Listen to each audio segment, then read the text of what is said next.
but it sounds interesting to me.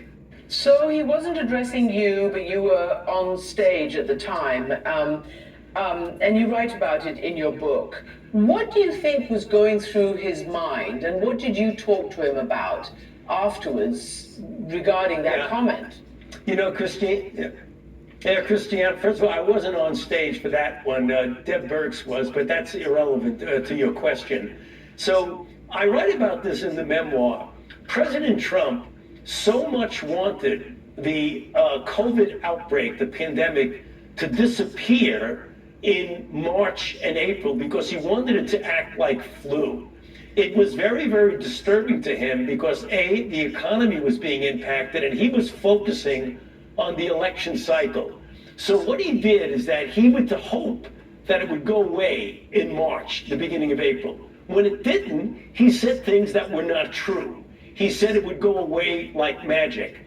And that's when I had to be in the painful position to publicly contradict him and say, no, it's not going to go away.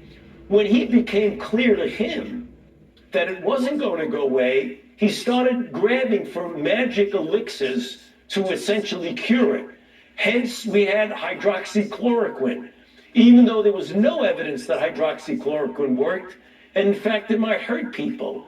And then when he heard from the purpose from Homeland Security that this bleach issue could get rid of the virus from other surfaces, he went way out of his line and said, well, maybe we could use it in people. He was desperately looking for a solution to get rid of COVID, but the solution wasn't there.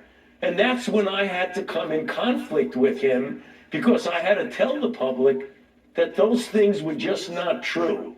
So it was just a question of his feeling he needed to get away from the pandemic, and he said things that were completely not true in order to get the public to start thinking that maybe things are not that bad. Well, that's in itself kind of a really strange thing for a leader of a nation of several hundred people to say. Did you ever have any concerns about his cognitive abilities? And particularly now, honestly, he is saying things in public that you can barely decipher. Yeah, Christiane, I had my last interaction with him in the last month, last couple of months of his presidency.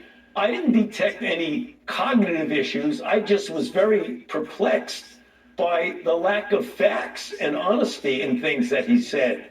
So it was less cognitive ability than it was honesty ability.